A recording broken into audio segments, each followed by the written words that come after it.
Hello നമസ്കാരം, എല്ലാ കൂട്ടുകാർക്കും സ്വാഗതം. എല്ലാവർക്കും സുഖമാണെന്ന് വിശ്വസിക്കുന്നു. ഇന്നൊരു സ്നാക്കായിട്ടാണ് വന്നിരിക്കുന്നത്.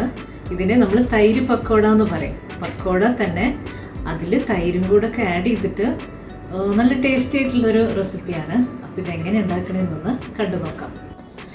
ഇത് തയ്യാറാക്കാനായിട്ട് 2 കപ്പ് കടലമാവ് ഞാൻ എടുത്തിട്ടുണ്ട്.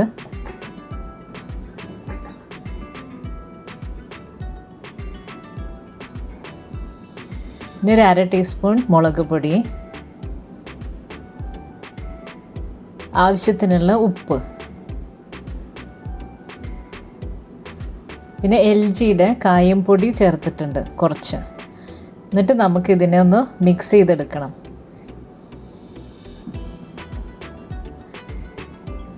കുറേശ്ശെ വെള്ളം ഒഴിച്ചു കൊടുത്തിട്ട് ഈ കൂട്ട് നല്ലൊരു തിക്ക് ബാറ്ററാക്കി എടുക്കണം നമുക്ക്.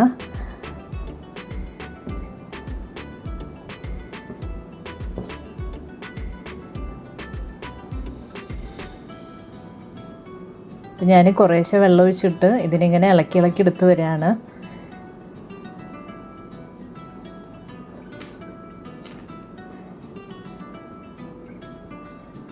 ഈ ബാറ്റർ തയ്യാറായിട്ടുണ്ട്.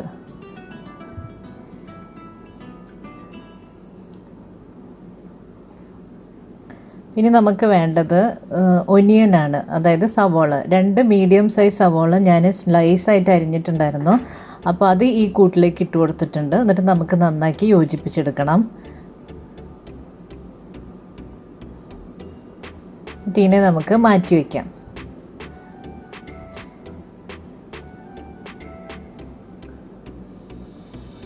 ഇനി നമുക്കൊരു അരപ്പ് തയ്യാറാക്കാനുണ്ട്. അപ്പോൾ അതിനായിട്ട് ഒരു അരമുറി തേങ്ങ എടുത്തിട്ടുണ്ട്, ഒരു ചെറിയ കഷ്ണം ഇഞ്ചി, 4 പീസ് വെളുത്തുള്ളി, പിന്നെ ഒരു 1/2 ടീസ്പൂൺ ജീരകം, നല്ല ജീരകം, പിന്നെ ഒരു ചെറിയ കപ്പ് തൈര്. അധികം പുളിയില്ലാത്ത തൈരാണ്. അപ്പോൾ ഇതെല്ലാം കൂടി ഒരു മിക്സിയുടെ ഗ്രൈൻഡറിൽ ഇട്ടിട്ടുണ്ട്. എന്നിട്ട് നമുക്ക് ഇതിനൊന്ന് അരച്ചെടുക്കണം. അപ്പോൾ വെള്ളത്തിന് പകരം നമുക്ക് ഈ തൈര് മതി. അപ്പം വേറെ വെള്ളം ചേർക്കേണ്ട ആവശ്യമില്ല. ഈ തൈരിൽ തന്നെ ഇട്ടിട്ട് നമുക്കിതിനെ ഒന്ന് അരച്ചെടുക്കാം.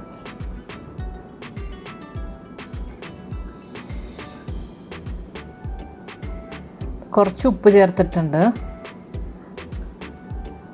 പിന്നെ ഇത്തിരി മഞ്ഞൾപ്പൊടി ഒരു കളറിന് വേണ്ടിയിട്ട്. യോജിപ്പിച്ചിട്ട് നമുക്കിതിനൊന്ന് അരച്ചെടുക്കണം. അപ്പോൾ നമ്മുടെ മിക്സർ റെഡി ആയിട്ടുണ്ട്. അപ്പോൾ ഇത് മാറ്റി വയ്ക്കാം. ഇനി ഒരു പാൻ വെച്ചിട്ടുണ്ട്, അതിലേക്ക് കുറച്ച് വെളിച്ചെണ്ണ ഒഴിച്ചിട്ടുണ്ട്.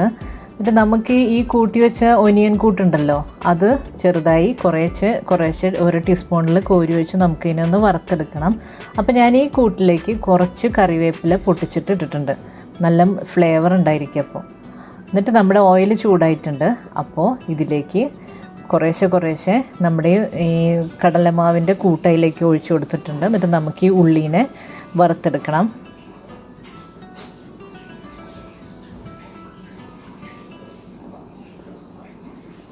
എണ്ണ നന്നായി ചൂടാകുമ്പോൾ ഒഴിച്ചു കൊടുത്താൽ പെട്ടെന്ന് നമുക്ക് അധികം എണ്ണയൊന്നും കുടിക്കാതെ നമുക്ക് ഫ്രൈ ആയി കിട്ടും.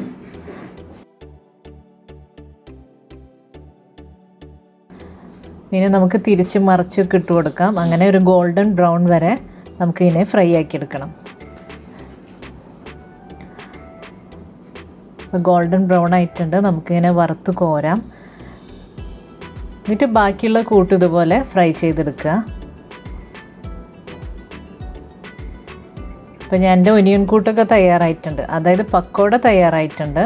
ഇനി നമ്മൾ ഈ തൈരിൻ്റെ കൂട്ടുണ്ടല്ലോ ഒരു പാനിലേക്ക് ഒഴിച്ചു കൊടുക്കുക. എന്നിട്ട് ചെറുതായി അതിനൊന്ന് ചൂടാക്കി എടുക്കണം. നമ്മൾ വറുത്ത് വെച്ച ഓയിൽ ഉണ്ടായിരുന്നല്ലോ, ആ ഓയിലിൻ്റെ ബാക്കി തന്നെ വേറെ ഓയിൽ നമ്മൾ എടുക്കേണ്ട ആവശ്യമില്ല. അതിൽ തന്നെ കുറച്ച് കടുകിട്ട് പൊട്ടിക്കുക.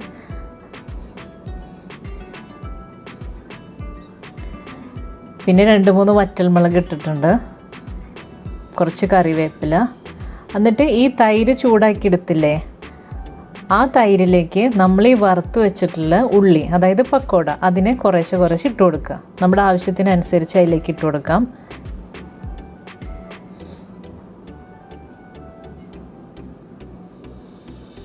അപ്പോൾ ഈ പക്കോട അത് തൈരിൽ കിടക്കും.